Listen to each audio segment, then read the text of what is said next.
Teks kita, pembacaan kita dari 1 Samuel pasalnya yang ke-8 ayat 1 sampai 3. Nanti istri saya akan membacakannya. 1 Samuel pasalnya yang ke-8 ayat 1 sampai 3.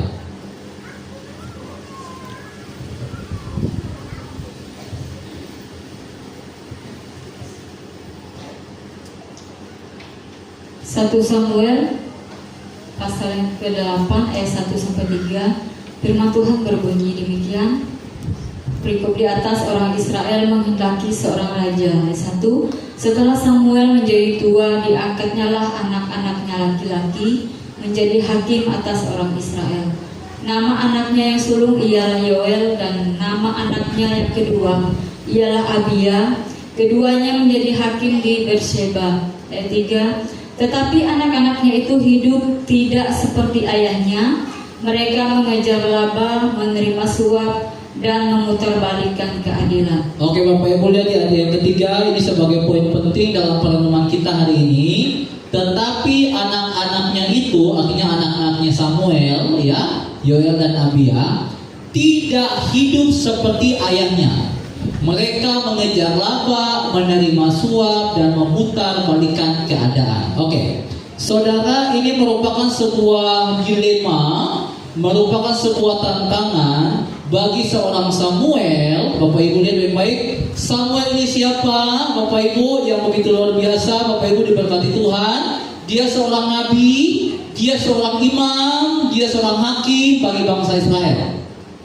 Samuel ini Bapak Ibu, ini arti namanya didengar oleh Tuhan atau diminta dari Tuhan. Oleh karena kisahnya Bapak Ibu, kalau Bapak Ibu masih ingat bagaimana pernah bahas tentang kisah keluarga Hana dan Elkana, di mana Samuel ini merupakan sebuah jawaban doa dari Hana. Karena dia mandul, tetapi oleh karena Hana terus berdoa minta sama Tuhan, akhirnya Tuhan mengabulkan. Tetapi Hana juga sudah berikrar, Hana juga sudah berjanji, sudah bernasar, Tuhan, kalau Tuhan kasih aku keturunan pertama ini, aku persembahkan kepada Tuhan untuk jadi hamba Tuhan. Makanya ketika akhirnya Tuhan kabulkan doanya, Samuel ketika dia lepas susu, ya, lepas ASI, ya, setelah lepas ASI lah bahasanya, dia akhirnya dibawa Bapak Ibu dari usia mungkin sekitar, ya, sekarang mungkin usia berapa ya, usia lepas ASI deh, 2-3 tahun. Nah, kira-kira sekian. Dibawa Bapak Ibu ke gereja, dibawa ke bait Allah, yang pada saat itu dibawa ke pemimpinan Imam Eli pada saat itu. Nah, saudara, semakin perkembangan hidup Bapak Ibu, Samuel ini hidup bagus Bapak Ibu, hidup baik di hadapan Tuhan Bapak Ibu, ya. Dia Bapak Ibu menjadi hamba Tuhan cilik bahasanya, ya, hamba Tuhan kecil di bawah penguasaan Imam Eli. Dia sebagai nabi, dia sebagai imam, sebagai hakim, Bapak Ibu, dan memang hidupnya ini baik Bapak Ibu, takut Tuhan. Begitu luar biasa dipakai Tuhan Bapak Ibu Samuel ini, serius, ya, seorang hamba Tuhan yang sangat luar biasa Bapak Ibu. Dan masa Samuel ini masa peralihan antara masa pemerintahan teokrasi namanya Bapak Ibu, pemerintahan teokrasi, di mana pada saat itu hanya Allah sebagai raja bagi pemerintahan Israel melalui seorang nabi, hakim Bapak Ibu, ya. Allah yang jadi raja. Tetapi Bapak Ibu, ketika masa Samuel ini, masa berakhirnya Samuel ini, di mana oleh karena kejahatan anak-anak Samuel Bapak Ibu, akhirnya orang-orang Israel menghendaki seorang raja dalam wujud manusia, bukan lagi Allah. Makanya kalau Bapak Ibu baca di ayat selanjutnya Bapak Ibu, Tuhan bilang Bapak Ibu, tunda aja pemunasidah, ikut aja apa keinginan mereka, sebab mereka tidak menolak kamu Samuel, mereka tidak menolak kamu, tetapi mereka menolak aku Tuhan sebagai raja mereka. Nah, tapi Pak Gembala tidak bahas di situ Bapak Ibu, ya. Pak Gembala mau soroti di sini adalah ternyata Samuel seorang hamba Tuhan yang luar biasa, seorang yang takut Tuhan, seorang yang saleh, seorang jujur, tapi punya anak kurang ajar. Dan di sini kita juga bisa mengambil sedikit pelajaran. Tidak semua anak-anak hamba Tuhan sama seperti bapaknya. Karena kalau kita berpikir begitu ya Bapak Ibu ya, oh iya anak pendeta ya pasti hidupnya bangga. Belum tentu. Ya. Sebelum Samuel pun juga Imam Eli. Imam Eli pun siapa? Dia hamba Tuhan. Anak-anaknya kurang ajar. Homi dan Finehas kurang ajar Bapak Ibu. Ternyata anak-anak hamba Tuhan belum tentu Bapak Ibu, tetapi ini menjadi sebuah perenungan kita bahwa mungkin kita punya anak-anak yang kurang ajar, ya, anak-anak yang kurang ajar, Pak pendeta aja ya punya anaknya kurang ajar macam bian, seorang nabi aja anaknya kurang ajar macam bian, kau ju santai mau. Tidak Bapak Ibu, ini menjadi sebuah pergumulan juga dan perenungan kita bagaimana supaya dalam keturunan kita Bapak Ibu benar-benar hidupnya takut Tuhan. Kurang ajar mungkin pasti ada, berbuat dosa pasti ada, tetapi bagaimana kita belajar supaya kita sebagai orang tua mampu membawa anak-anak kita mengenal Kristus dan mereka hidup takut Tuhan. Itu yang paling penting Bapak Ibu. Ya, itu yang paling penting. Kurang baikkah Samuel Bapak Ibu? Tapi sih kita akan belajar ya Bapak Ibu ya.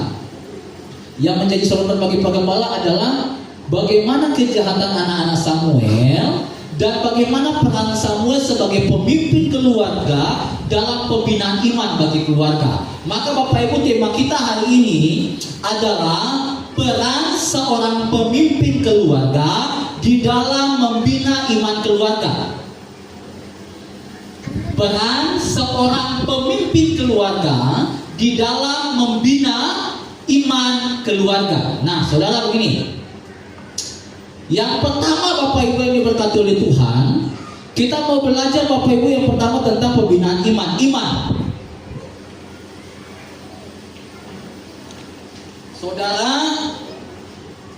menjadi sebuah pertanyaan, ngapain nih anak-anak Samuel hidupnya jahat, nada enggak ubah apa gitu deh. Itu pertanyaan besar dalam kehidupan kita. Ya, hamba Tuhan tapi anak-anaknya kurang ajar. Apa sampai biar?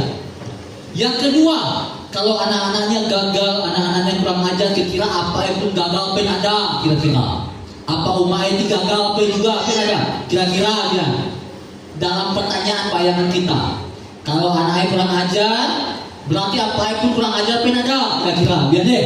Gagal pen kira-kira sebagai orang Tuhan.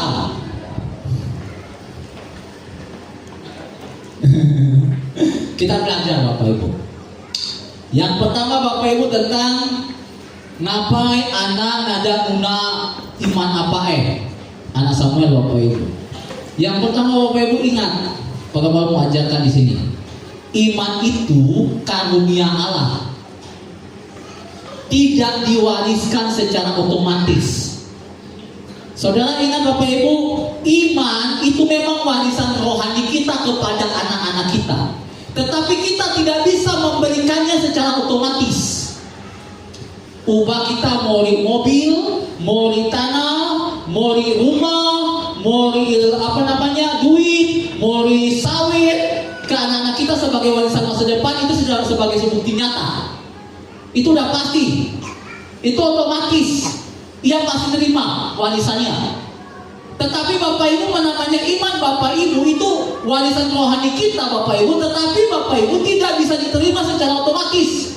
Ubah tadi tidak bisa Bapak Ibu. Tetapi Bapak Ibu warisan iman ini perlu terus dibimbing, dituntun. Dan ini adalah karunia Allah. Maka Pak Gembala bisa simpulkan Bapak Ibu, anak-anak Samuel nada nuna ubah apa Bapak Ibu, oleh karena Bapak Ibu Tuhan tidak memberikan atau Tuhan belum mengaruniakan iman kepada anak-anak Samuel. Sekalipun apa hidupnya bangga anak-anaknya Bapak Ibu karena tidak dikaruniakan iman daripada Tuhan, maka Bapak Ibu anak-anaknya kurang ajar.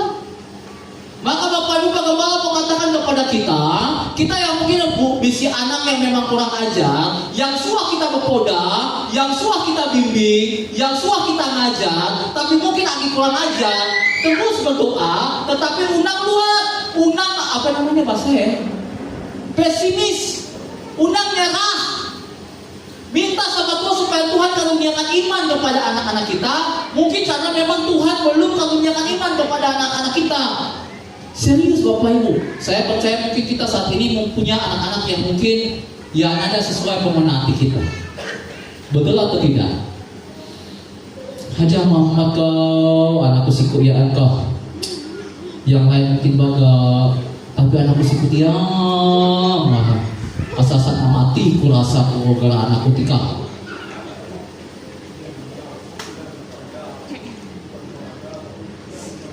Serius Bapak Ibu, karena memang Tuhan belum karuniakan iman dalam hidupnya. Iman itu Bapak Ibu, penggembala kan pernah sering kali ajarkan. Iman itu timbul dari pendengaran firman Allah. Mungkin ia datang sembahyang, ia ingat Tuhan. Tetapi mungkin Bapak Ibu dalam hidupnya Bapak Ibu keseharian, ia mungkin Bapak Ibu hanya nunda-nunda, nada muncul apa-apa dari dalam hati karena Tuhan belum Bapak Ibu berkaruniakan itu. Tuhan belum kasih iman dalam anak-anak kita, ataupun dalam kehidupan suami, ataupun mungkin istri. Makanya hidupnya masih jauh daripada Tuhan. Meskipun datang ke gereja, belum tentu Bapak Ibu orang yang datang ke gereja ia amat-amat rohani. Pada malam katakan, ya, maka Bapak Ibu yang diberkati Tuhan, memang ini jadi beban kita sebagai orang tua. Pak Gembala ketika lihat kisah Samuel, kisah Imam Eli, Bapak Ibu bisa anak-anak begitu, hai. Apalagi ini Pak Gembala sebagai Gembala punya anak macam itu, nyaru kau. Pak Gembala nangis Bapak Ibu. Maka akhirnya doa Pak Gembala, akhirnya Pak Gembala ubah, Tuhan tolong karuniakan iman buat anak Pak Gembala, supaya melalui iman daripada Tuhan ia betul-betul mengenal. Itu dia, Tuhan yang benar, apa yang kita podah masuk. Itu dia akhirnya doa Pak Gembala Bapak Ibu buat si kecil Pak Gembala ini. Karena ternyata Bapak Ibu ini dia anak seorang nabi saja, anak seorang hamba Tuhan luar biasa loh. Anak seorang hamba Tuhan luar biasa. Tetapi punya anak-anak kurang ajar karena memang Tuhan belum karuniakan iman. Itu ya. Itu yang pertama. Maka Bapak Ibu kita sebagai orang tua jangan menyerah. Terus berdoa buat anak kita supaya Tuhan karuniakan iman buat mereka. Dan jika Tuhan sudah mulai karuniakan iman dalam hidup mereka, mari tugas kita sekarang orang tua untuk terus membimbing, membina. Itu dia. Itu yang pertama. Yang kedua Bapak Ibu ngapain sampai anak-anak pada yang kurang ajar? Mungkin yang kedua Bapak Ibu Pak Gembala mau mencoba merenungkan kisah Samuel ini, oleh karena kurangnya waktu Samuel dengan keluarga. Kurangnya waktu Samuel dengan keluarga. Bapak Ibu tahu Bapak Ibu tugas Samuel, Bapak Ibu sebagai seorang nabi, ia penyambung lidah Allah, apa itu Allah yang disampaikan kepada umat. Yang kedua ia sebagai seorang imam, ia sebagai ia yang bakar korban apa segala macam sebagai pendamai antara hubungan manusia dengan Allah. Dia sebagai hakim, dia menghakimi manusia-manusia yang mula jahat. Bapak Ibu dia menghakimi itu kena hukuman apa. Tugasnya berat Bapak Ibu. Serius. Maka Bapak Ibu Samuel mungkin Bapak Ibu dalam kehidupannya ia lebih sering urus umat Tuhan, lebih sering urus jemaat dibandingkan urus keluarga. Itu dia. Dia lebih sering urus umat Tuhan, lebih sering urus gereja, lebih sering urus jemaat Tuhan dibandingkan urus keluarga. Maka anak-anak kurang dapat perhatian dari Samuel. Bapak Ibu, orang Israel punya budaya bahwa memang mengajarkan tentang firman Tuhan. Dia ajarkan berulang-ulang ketika duduk, ketika berjalan, ketika di mana Ulangan 6 ayat 7 Bapak Ibu, itu memang adat mereka, budaya mereka. Tetapi mungkin Bapak Ibu, Samuel ini dia hanya ngajar gona, tapi dia tidak ngurus anaknya. Ia lebih banyak ngurus umat Tuhan. Maka Bapak Ibu, dalam kehidupan kita penting juga Bapak Ibu ada waktu dengan keluarga. Sesibuk-sibuk apapun kita mau ke gereja, unang lupai waktu dengan keluarga. Maka Bapak Ibu yang diberkati Tuhan, Pak Gembala dengan Ibu mungkin ya banyak waktu dengan keluarga, Bapak Ibu dengan anak. Maka kadang-kala ya baik refreshing lah. PM. Pada PM pasar malam. 2 malam habis kopi kita ya. Kayak ngelucu ya. Sampai nak pulang kemarin Bapak Ibu agiluan ke kami, Bapak Ibu paler, naruh kau. Kalau ada di tuna agi paler ya. Ya, tetapi Bapak Ibu masuk ke kepala begini. Ya, Samuel, Bapak Ibu mungkin karena terlalu sibuk dalam melayani umat Tuhan sampai lupa bahwa ke dalam rumahnya pun juga perlu pelayanan. Maka pentingnya Bapak Ibu dalam kehidupan kita sesibuk apapun, luangkan waktu dengan anak. Kalau memang anak kita jauh Bapak Ibu ya, anak kita jauh, luangkan waktu bertelepon dengan ia, berkisah dengan ia 5, 10, 15 menit pun nyangka Bapak Ibu. Berkisah aja pokoknya Bapak Ibu. Ya. Pak Gembala akhirnya baru paham Bapak Ibu. Kadang-kadang Bapak Ibu Pak Gembala ada nyongkang sampai Pak Gembala selalu berkisah tentang keluarga Pak Gembala aja. Kadang-kadang Bapak Ibu mentuhap Pak Gembala selamat nelpon. Entah bisi apa-apa yang nelpon sentuhan. Ya. Akhirnya Pak Gembala kadang-kadang Pak Gembala disigam, siki-siki ditelepon, siki-siki ditelepon. Sehari mungkin ada 7, 8, 9, 10 kali ditelepon asakuan. Ngonang pe dalam hatiku gitu. Maka sekali setelah kalau telepon aku suruhan nah maka asal-asal berdasarkan Pak Gembala tuh kau. Ya, mau nangke ujung epe, mau nangke anak epe atau kenantui nyaru.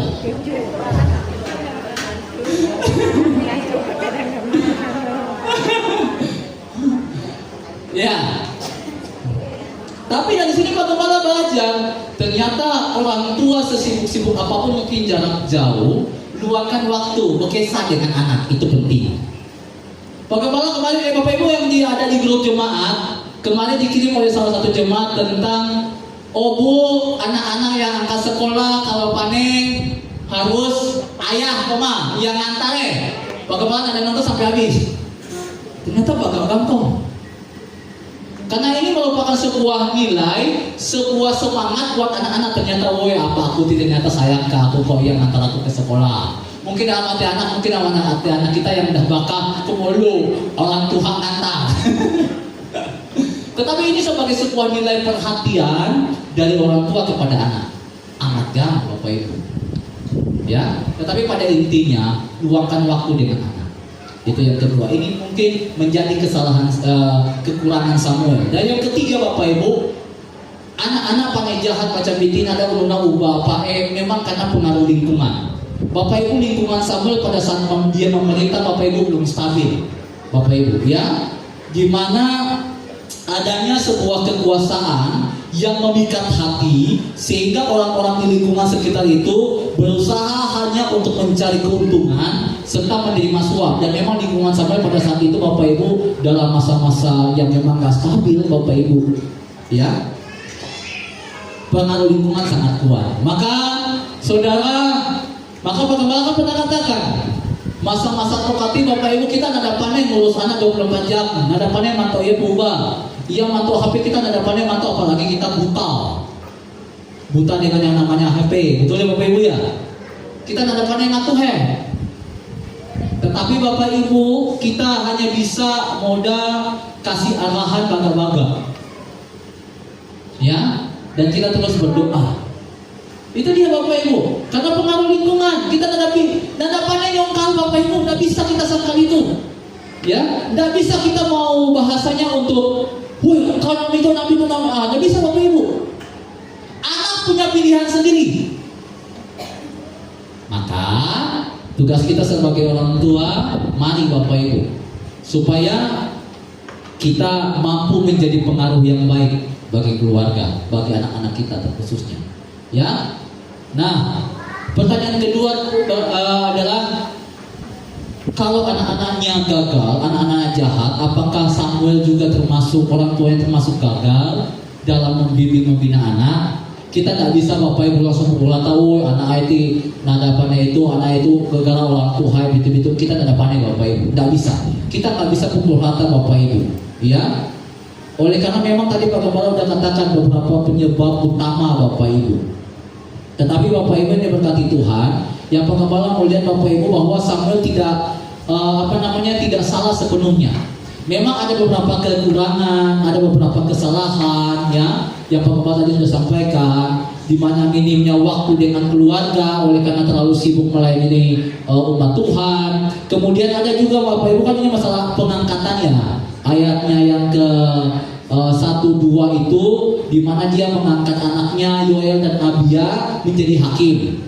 Memang pada masa itu Bapak Ibu pemerintah mereka Bapak Ibu monarki dalam arti memang dalam pemerintahan anak-anak imam itu yang akan mewariskan bapaknya untuk menjadi hakim, menjadi imam di Israel. Memang begitu budayanya, monarki sistemnya pemerintahan. Nah, saudara, ternyata Bapak Ibu itu juga merupakan sebuah kesalahan. Kesalahan Samuel adalah dia langsung nunjuk anaknya jadi hakim tanpa melihat kerohanian anaknya. Kan karena memang dia sibuk melayani terus, dia tidak mantau perkembangan kerohanian anaknya, kurang ajar penada. Itu adalah kesalahan Samuel memang. Memang itu kekurangan dan kesalahan Samuel. Ia tidak minta petunjuk Tuhan. Biasanya untuk mengangkat hakim atau mengangkat sebagai seorang hakim atau nabi minta minta sama petunjuk sama Tuhan. Tapi ini Samuel enggak, dia langsung angkat. Nah ini memang kesalahan Samuel. Tetapi Bapak Ibu yang diberkati Tuhan, alasan utamanya sebenarnya Samuel tidak salah sepenuhnya. Karena memang Bapak Ibu Pak Gembala dan tegaskan pertama tadi, iman itu tidak secara otomatis diwariskan kepada anak.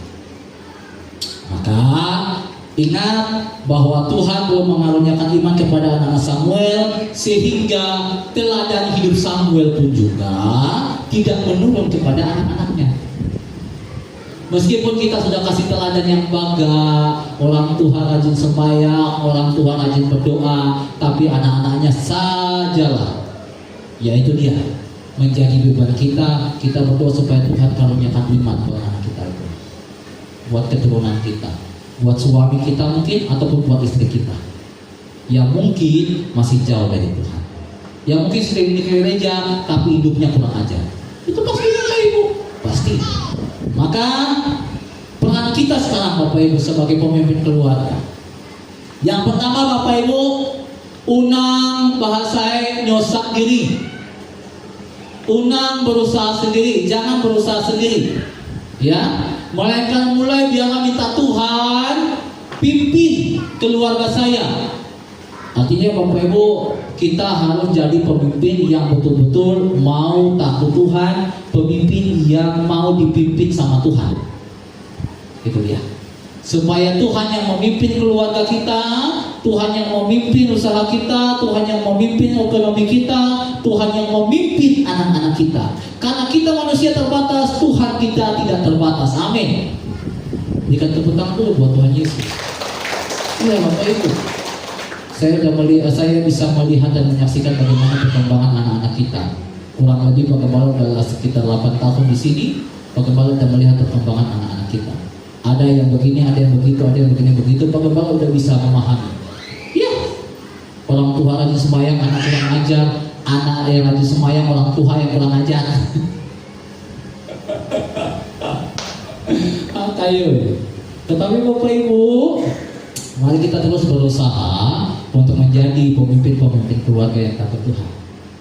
Pemimpin-pemimpin yang minta sama Tuhan, taklukkan diri sama Tuhan. Kita berusaha sebaik mungkin, dengan usaha kita itu akan sia-sia. Tetapi kita berusaha dengan kekuatan daripada Tuhan, maka itu pasti akan terwujud.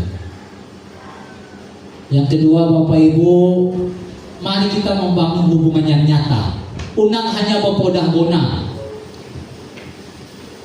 unang hanya berkata-kata saja. Jangan hanya berkata-kata mengajar saja, tetapi juga kita melakukannya Bapak Ibu. ini berarti kita menjadi orang-orang yang berintegritas, pemimpin yang berintegritas. Apa yang dikatakan itu yang dilakukan. Undang hanya kita ngajar anak, oi dong undang rokok, oi dong undang BT-BT, oi dong yang BT-BT. Tapi kita pun juga harus melakukan Bapak Ibu. Samuel mungkin Bapak Ibu dia terlalu banyak mengajar anak, mempodah anak, tapi ia nada bahasa yang meneladani anaknya, dia lebih sibuk ngurus itu dia menjadi beban Bapak Ibu. Ya, maka mari kita jadi pemimpin yang berintegritas. Yang ketiga terakhir, mari kita juga bisa bijak dalam membagi waktu. Waktu dengan keluarga, waktu dengan pekerjaan, waktu dengan tugas tanggung jawab, kita harus bisa membagi itu. Dalam satu hari ini, dalam 24 jam, oke, mulai dari jam 6 sampai mungkin jam 9 malam, jam 10 kita tidur. 21 jam. Berapa banyak waktu dengan keluarga, berapa banyak waktu dengan pekerjaan, berapa banyak waktu dengan istri, ya, itu dia. Dengan anak harus mampu kita berbagi Bapak Ibu, supaya semuanya, apalagi khususnya waktu dengan Tuhan, itu dia, jangan lupa. Waktu dengan Tuhan juga harus siap Bapak Ibu, ya.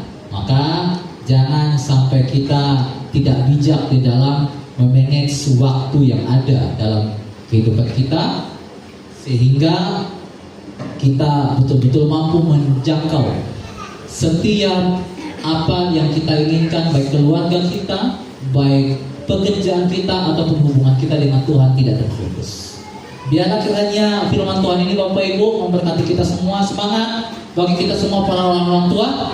Saya percaya kita semua punya anak yang mungkin kita menjadi beban dalam hidup kita, tetapi percaya Bapak Ibu, kita punya Tuhan yang tidak terbatas, yang berkuasa. Amin Bapak Ibu. Biarlah kiranya kita semua diberkati oleh Tuhan. Kita berikan sekali lagi tepuk tangan yang meriah buat Tuhan Yesus. Biarlah nama Tuhan yang dimuliakan. Kita semua bangkit berdiri.